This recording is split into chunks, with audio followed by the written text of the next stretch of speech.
Facts पता हैं, काफ़ी सारी मार्केट रिसर्च आपने की हुई है। लेकिन कोई जो आज शुरू करे स्टॉक्स में इन्वेस्ट करना, कहाँ से शुरुआत की जाए? कैसे सेल्फ एजुकेट करें? What are the 3 basic simple tools and steps that one can start investing in stock market with? Read some basic books थोड़े से पढ़िए। किस तरह के? जैसे मार्केट में एक है common stocks uncommon profit, very basic book. Coffee can investing by Saurabh Mukherjee, very basic. Then you have हमारे you have one up on the Wall Street, Peter Lynch की कुछ 2-3 किताबें। अब इस तरह के पहले बेसिक बुक्स पढ़िए। Basic books are actually going to build up a foundation for you. आपको समझ में आएगा स्टॉक्स क्या है, बॉन्ड्स क्या है, ट्रेजरी बिल्स क्या होते हैं, इन्वेस्टमेंट के क्या नए एवेन्यूज हैं, कब इन्वेस्टमेंट करें, क्यों इन्वेस्टमेंट करें, डर के समय क्यों इन्वेस्ट करें, किस तरीके का। ये बहुत बेसिक किताब है।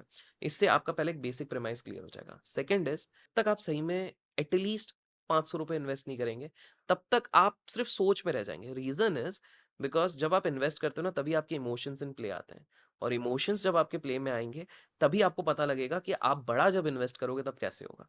Start with as small as 500 rupees. आपके पास है 50 लाख रुपीज है, start with 500 rupees. Get the feel. देखो आपका कितना पाल्पिटेशन होता है, क्योंकि यहीं से आपको स्टाइल पता लगेगा। आपको पता लगेगा आपकी रिस्क टॉलरेंस कितनी है, आपको पता लगेगा आपका पेशेंस कितना है। काफी सारे लोग आज 500, अरे बढ़ नहीं रहा, अगले दिन वो निकाल। हाँ, आपका माइंडसेट भी शॉर्ट टर्म माइंडसेट है आपका या लॉन्ग टर्म इन्वेस्टमेंट के साथ आप रह सकते हो, पेशेंस है, एग्जैक्टली तो रेजिलियंस है या दिस नहीं? Is exactly what is going to help you out कि हाँ, अब रह सकते हैं, नहीं रह सकते। This is what is going to help you out. तो second step is start with as little as 500 rupees. Don't put. कुछ लोग बोलेंगे जिनने थोड़ा सा एक्सपर्टीज हो गया कि फ्यूचर एंड ऑप्शन में हम कैसे करें, मत करो बॉस, 3 साल तो निकाल लो मार्केट में। मार्केट आज भी इधर है, 20 साल बाद भी इधर है, 60 साल बाद भी इधर ही रहेगा। Start with normal 500 rupees. दूसरा स्टेप ये होगा। तीसरा step, once you get through the process, you are reading books, slowly have started consuming social media पे, यूट्यूब चैनल्स पे गए, काफी सारी चीजें आजकल फ्री में अवेलेबल हैं। जब आप ये कर रहे हो, now you have to devise your own strategy. कभी भी शेयर बाजार में बोरोड विजडम में किसी ने भी लॉन्ग टर्म में पैसे नहीं बनाए हैं। एट द एंड अपनी गाड़ी हमें खुद ही चलानी है। सेल्फ ड्रिवन वाली गाड़ियों का कंसेप्ट इंडिया में नहीं चल पाता, एक्सीडेंट हो जाता है। अच्छा, इसमें लक और स्किल की भी एक कॉन्वर्सेशन है ठीक है। इम्पोर्टेंट, अभिषेक। बिल्कुल। क्योंकि जैसा आपने कहा अपनी गाड़ी आपको खुद ही चलानी है, बिल्कुल। और in the business of making money through stock market luck का भी एक फैक्टर है जो बहुत इंपॉर्टेंट रोल प्ले करता है। जो आपने पहली दो स्ट्रैटेजीज बताई कि किताबें पढ़ो और एक छोटे अमाउंट से शुरू करो, वहां से आप शायद एक स्किल डेवलप करते हो, अपना अंडरस्टैंडिंग एक मार्केट की डेवलप करते हो।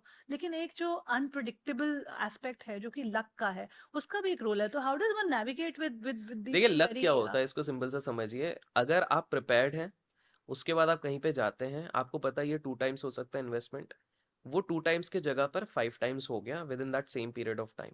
This is luck because at the right place of time you were at the right stock और इन्वेस्टमेंट। उसी टाइम पे वहां पर एक और अच्छी न्यूज आ गई which you didn't know earlier. This is luck.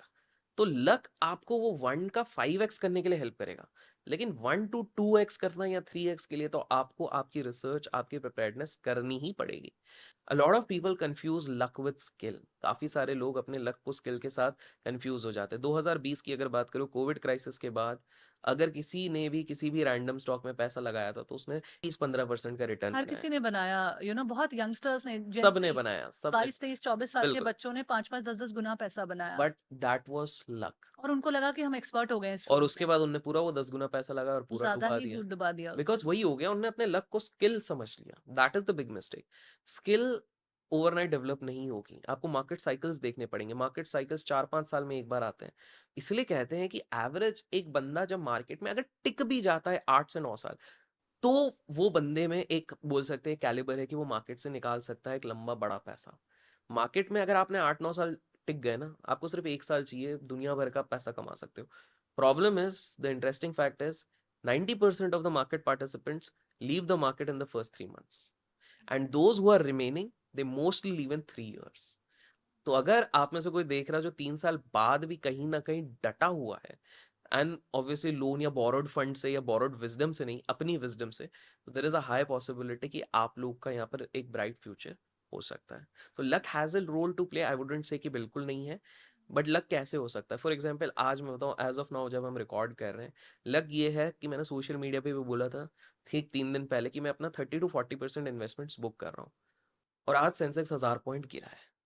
तो आई वुडंट से कि मैं बहुत ब्रिलियंट इन एनालिसिस था, बट मैं कहूंगा कि हो सकता है वो थोड़ा सा लक था, बिकॉज जस्ट 3 दिन बाद ये होना वाइल आई एम ट्रैवलिंग, एक तो बड़ा कोइंसिडेंस है, जब भी मैं मुंबई ट्रैवल करता हूँ उस दिन एक बड़ा फॉल आता है, तो गाइज फॉलो करा जा सकता है मुझे देखने के लिए कि मैं कब मुंबई ट्रैवल कर रहा हूँ, ताकि आप ये देख सकें, but this is a coincidence. So I would say कि ये मेरा लक था। मैं अगर अब इसको सोचूं मैं कितना स्किलफुल था, नहीं, because there is a high possibility, हो सकता है यहाँ से भी बाजार और ऊपर जाएगा और जा सकता है, इसलिए मैंने सेफ साइड 30-40% ही बुक किया।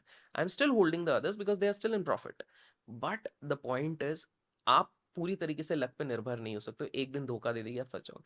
तो स्किल्स आप थोड़े डेवलप कीजिए and then luck would come in.